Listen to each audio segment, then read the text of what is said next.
Hi, my name is Paul Gillard and I am president of Transformation Associates, a boutique management consulting firm located in Lebanon, New Jersey. For the past 20 years, I've conducted many strategic planning sessions across a variety of industries, including the golfing industry. As you might expect, I've learned many lessons along the way, and some of them the hard way. I'm here today to share some insights and recommendations regarding strategic planning and how it can be used within the club environment. As I'm sure you already know, there are many strategic planning approaches. While some approaches are useful, many are complicated, confusing, and impossible to follow. I find the inconsistency in the language used from one model to the next to be particularly maddening.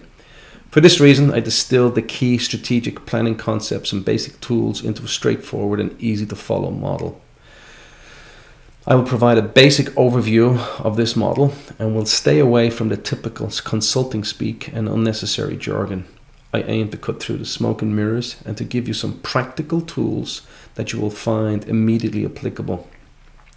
I trust you will find the ideas presented helpful when working on your respective plans.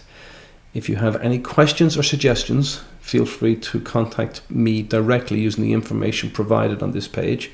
I look forward to hearing from you. So let's begin with a couple of definitions. Strategic planning is a disciplined, future-focused process that enables business leaders to make fundamental choices regarding why an organization exists, who it serves, what it does, and how it does it. In practical terms, the time horizon for most strategic planning efforts falls between 2 and 5 years, and the focus is placed on doing the right things.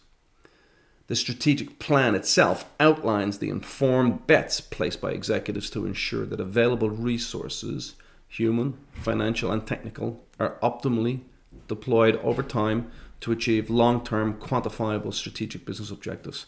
It includes a mechanism to track progress and adapt the plan to changing business needs. Neither the strategic planning process nor the strategic plan should be confused with ongoing operational planning plans and execution activities. Operational plans have a far shorter time horizon and are focused on doing things right. The strategic plan seeks to look beyond what is currently in place and to define a future state that in some cases may be very different from the one in place today. Over the years, I've compiled a number of tips and tricks to ensure the success of strategic planning sessions. I've summarized some of these here. First is to make sure you have clear meeting objectives. While these objectives do not need to be very detailed, they should clearly outline what success looks like for the meeting. For example, the meeting will be successful if participants leave the meeting with 4 things in hand: a shared understanding of the current state and ideal future state, a clear picture of the key challenges and opportunities coming in the pike, a handful of strategies and their associated high-level initiatives and tactics, and a clear high-level action plan for moving forward. Clarify the rules of engagement.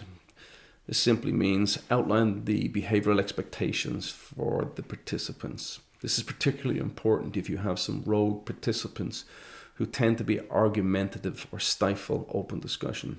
It's usually a good idea to allow the team to create or to append to a list of rules of engagement. Keep things simple. This is pretty straightforward. Big mistake is to try to cover too many topics. At the end of the day, you only seek 3 to 5 overarching strategies. Don't go too far afield from the original intent. Focus on the big picture. Don't delve into the details until necessary. It is particularly important that you don't get bogged down into the club's financials until you know what you wish to accomplish. Period.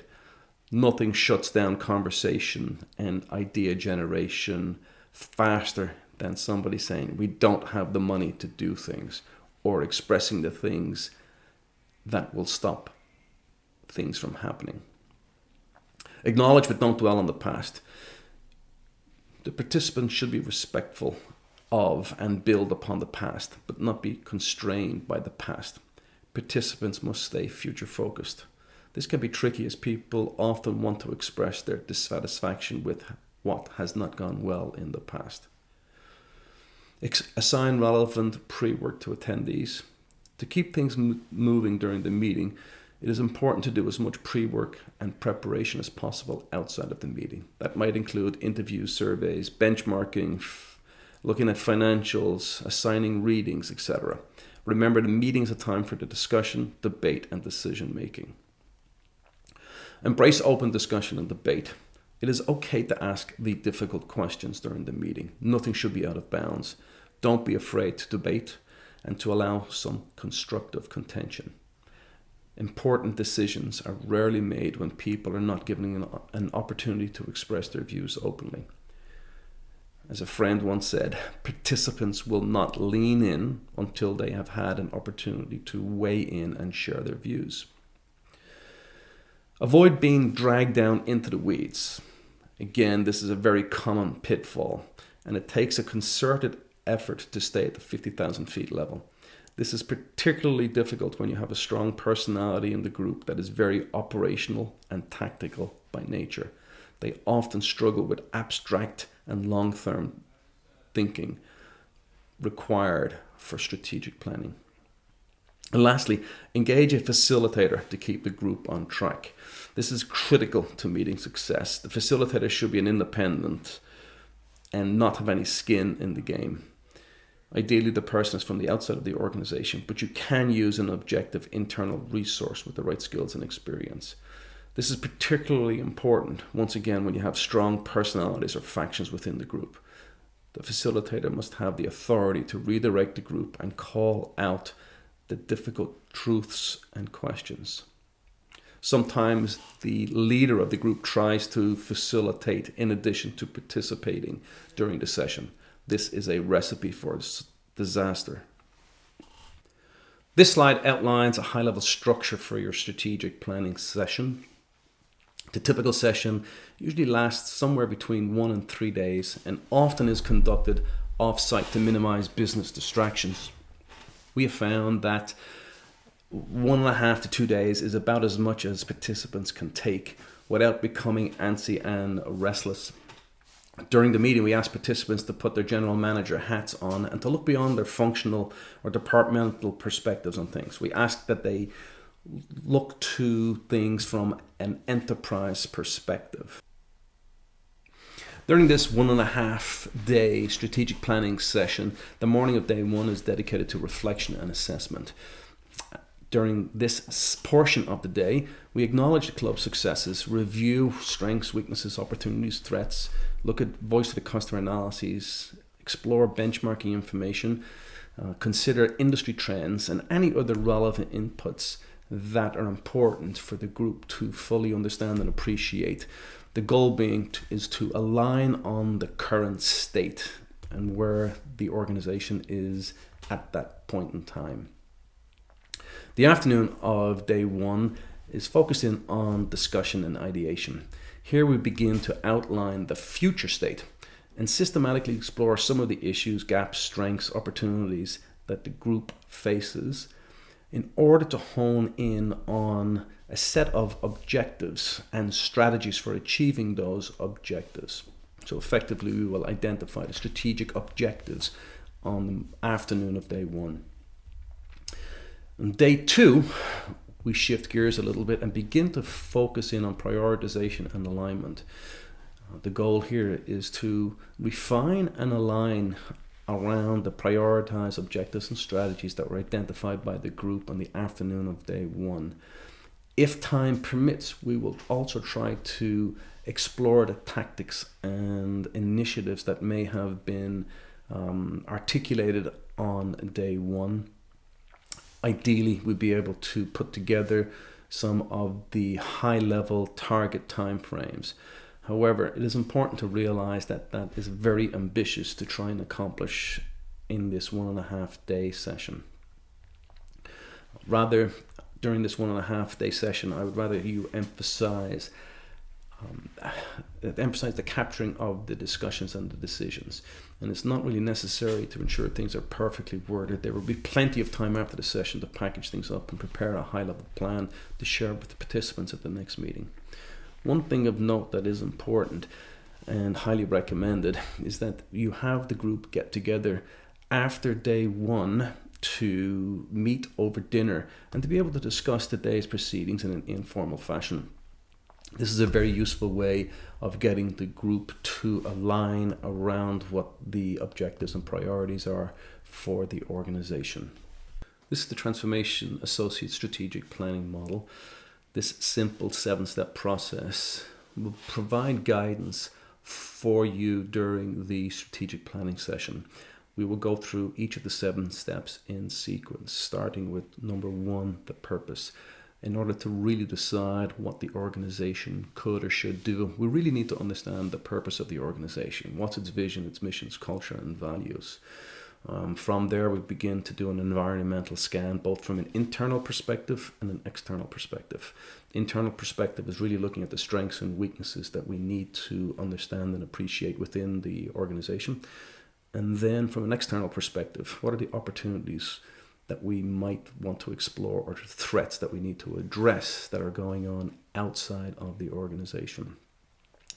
The purpose and the external and internal environmental scans will have an impact on the objectives that we set, as well as the strategies, tactics, and oversight practices that we put in place. So when we're looking at the objectives, which is step 4, we really try to articulate in clear terms what success looks like 3 to 5 years out. From there, we will go off and then start thinking about what are the strategies that we can put in place, or what is our game plan for realizing these objectives. Once we've got the strategies in place, we then start looking at the tactics. And the tactics are the specific steps or actions that you must take in order to execute the strategies successfully. So once we've gotten there, then we start thinking about what kinds of oversight systems do we have in place, or management systems do we have in place to make sure that the tactical execution is done effectively and it's managed appropriately to ensure that things are realized in a manner consistent with the original plan. As you can see, there are a number of different feedback loops between the various elements, showing how things fit together. We'll go through each of these in a little bit more detail. A statement of purpose outlines why an organization exists. Listed here are some definitions of vision, mission, culture, and values. It is not unusual for organizations to use these terms in different ways, interchangeably, and it can cause unnecessary confusion during the planning sessions. To simplify things and to meet our needs, we're going to use the word purpose to mean the combination of the club's vision, mission, culture, and values.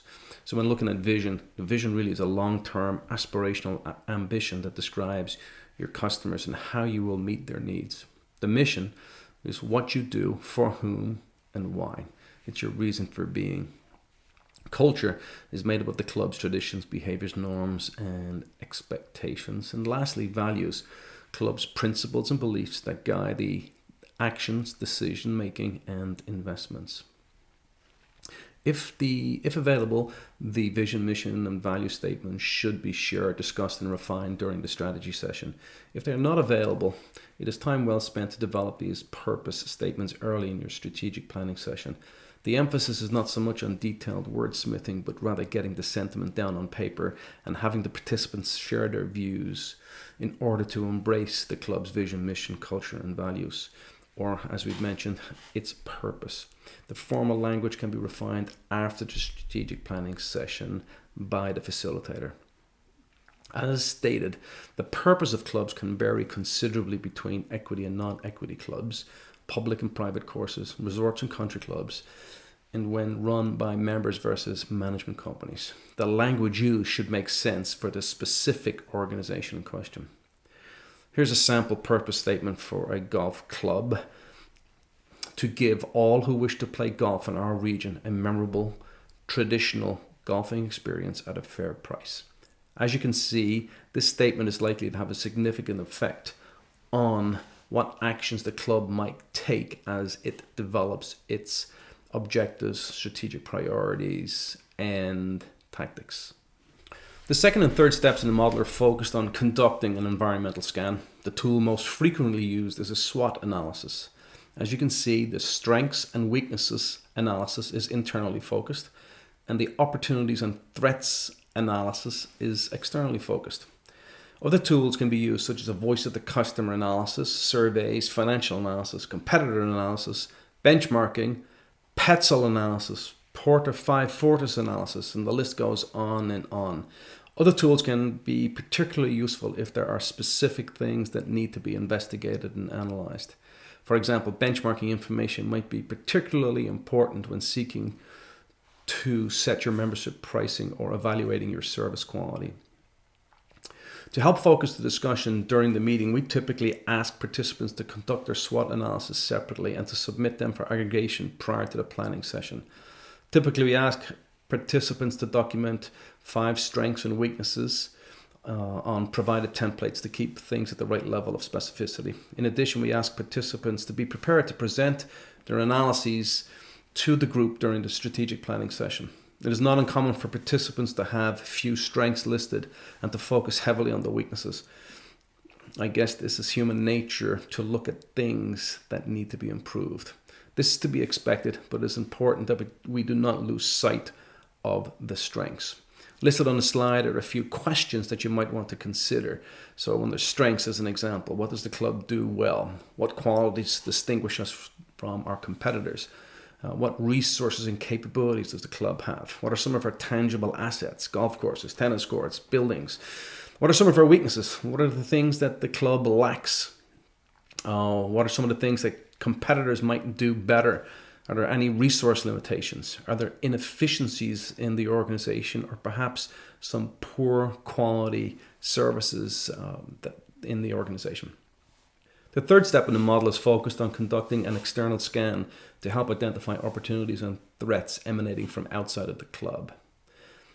On the opportunities front, we may want to consider whether there are underserved markets in your area. Perhaps there are too few clubs relative to the demand anticipated in your area. Is there an emerging need for your products and services? Perhaps there has been some positive media and press coverage, or opportunities to expand your footprint by way of real estate investments. How did you adapt to the COVID pandemic restrictions? Did they provide opportunity for the club? And how can the club capitalize on these opportunities to attract more members in the future? On the flip side, you can take a look at some of the threats. Are you facing emerging competitors in the area? And what's the impact of changing regulatory requirements, negative press and media coverage for the club, the industry, or the club environment in general? Perhaps there are changing customer demographics and economics in your particular regional area. Again, changing attitudes towards the game of golf. One of the things that clearly will have an impact is what will happen once the COVID lockdown restrictions have been removed. Since the membership has been up and the number of rounds played is likely way up in 2020 and 2021, one of the threats may be what will happen to the membership when the lockdown restrictions are removed. Will members leave in droves as they resume their normal lives? What should you do to minimize this undesirable turnover? One of the analyses that can be helpful to explore this from more of a macro level is a Petzl analysis, which looks broadly at political, economic, technological, social, environmental, and legal factors that may have significant direct or indirect effects on the club's business model and long-term success. After the SWOT analyses are presented, the participants should be encouraged to make some preliminary choices regarding which strengths, weaknesses, opportunities, and threats they want to address. Some of the questions posed on the slide here are helpful in deciding what to do with your strengths, weaknesses, opportunities, and threats. So for example, with the strengths, how are you going to leverage and build upon your strengths? On the weaknesses side, what must you learn to appreciate, and how will you address your gaps? On the opportunity side, how will you explore and capitalize on the opportunities you have potentially identified? And on the threats front, how will you monitor, blunt, and or mitigate threats to your business? Once again, here we are not looking for definitive answers. Rather, we are starting to hone in on what some of the options are that are available to the club that we will need to explore further. Oftentimes, the team will simply list the various project requests that have been catalogued over the years, but never funded for one reason or another. Participants must resist the temptation to simply delve into this project to-do list and start simply ticking things off the list. Doing so will allow the meeting to devolve into just another operational planning session. The team should look beyond immediate operational concerns and strive to identify potentially game-changing ideas and opportunities. The group may feel uncomfortable dealing in this abstract and ambiguous space, but it's important to ensure that they do so in order to fully explore the ideas and options available to the club. Remember, this is an iterative process, and we are looking for a handful of ideas to incorporate into the strategic plan. Listed on the slide are some potential areas of focus for the club. Some of them will sound familiar, others might be new to you. The goal is to have a list that the group can collectively evaluate and decide which ones should be explored further. Your facilitator can help guide these discussions and allow the team to wrestle with the various options before coming to a consensus on the most critical items. In step 4, you narrow down the potential areas of focus to a list of key strategic objectives that you seek to accomplish over the next 3 to 5 years. Ultimately, you need to have a shared understanding of the competitive space within which the club wants to play and the prioritized objectives that must be accomplished to get there. Various sample discussion prompts are listed on the screen. What is your value proposition? What is unique to your service offerings? What is your sweet spot? Are you targeting corporate, individual, or family members? What kind of member experience do you wish to offer? Do you have any significant structural or staffing gaps that must be addressed? How must your operating model evolve to remain relevant and competitive? The specific questions will likely be modified to meet your club's specific needs and circumstances. Again, this is an iterative process, and the objectives will emerge from facilitated, open, direct, and focused team discussion. When the team gets stuck, it is helpful to break into smaller groups and then have the smaller groups report out to the larger group on the assigned topics. Ideally, the team will settle on somewhere between 3 and 5 strategic objectives. Once identified, the objectives should be written down following the SMART protocol. That is, they should be specific, measurable, achievable, relevant, and timed. These overarching objectives will guide the activities within each of the departments and functional areas and help ensure that the entire club is focusing its efforts appropriately. Step 5 involves making clear and prioritized investment decisions or bets on the most effective way to achieve the club's strategic objectives. It is unlikely that the strategies will be perfectly crafted during the strategic planning session. Rather, the goal is to get the high-level strategy statements and descriptions down on paper and to show how they align with the prioritized objectives. Ideally, we want each strategy to be written in such a way that it is directly aligned with one and only one objective. It may be indirectly aligned with other objectives. Typically, the further out the time horizon is for realizing your objectives, the less data there is available and the lower the certainty you have about the likelihood of successfully executing your strategy. That is okay, as we can adjust as we get more information or close in on the date in question. Remember, the strategic plan is a living document that is periodically revisited and updated to meet changing business needs. Some questions to prompt discussion are included on the slide. So, for example, how must your capabilities and amenities and services evolve to realize your ambitions? Where will you focus your efforts and limited resources? What specifically will you stop doing or deprioritize? This is an interesting one, as quite often clubs and companies will resist stopping doing something. What strategies will you employ to address the gaps identified in the SWOT analysis? So if there are gaps, can you employ a specific strategy to actually close that gap in order to realize an objective? Step 6 concerns outlining the specific actions that you need to take in support of executing the chosen strategies. Depending on the strategies chosen, some of the tactics will likely have an effect across the entire club, and others may be department/function specific. Ideally, the tactics will roll up directly into one strategy and one objective. The tactics become very specific and answer the following question: who is going to do what, by when, and how will we know when it has been completed successfully? That's a bit of a mouthful, but it's helpful in answering those questions in order to define the tactic thoroughly. Typically, the facilitator will help the group in identifying a few tactics in the planning session with the proposed actions, assignments, and timelines penciled in. Rarely are they set in stone during the initial planning meeting. In fact, by the time we get to defining the specific tactics, the team is often ready to wrap up the session. So, rather than fleshing out the detailed tactics in the meeting, the department heads are given the assignment of identifying what they recommend doing within their specific department and club-wide in support of the chosen strategies and objectives. This information is then aggregated and packaged up for review at follow-up meetings. Ideally, we aim to populate a one-page overview showing how the strategic plan is starting to come together. We use this simple template which outlines how the tactics roll up into the strategies roll up into the objectives, and how the objectives roll up into our purpose statement. We also include a section outlining the opportunities, issues, and gaps that must be addressed in order to achieve the stated objectives.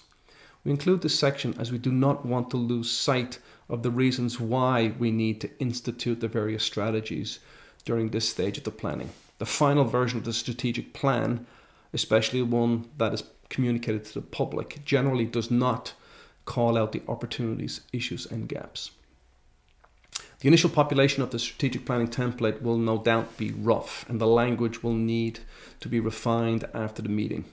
This can take considerable effort as you mix and match the strategies and tactics until you land on mutually exclusive strategies and tactics that concisely represent the plan that you wish to execute.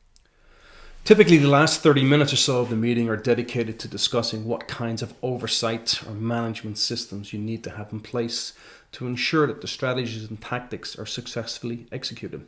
Some of the questions to consider at this phase are outlined on the slide.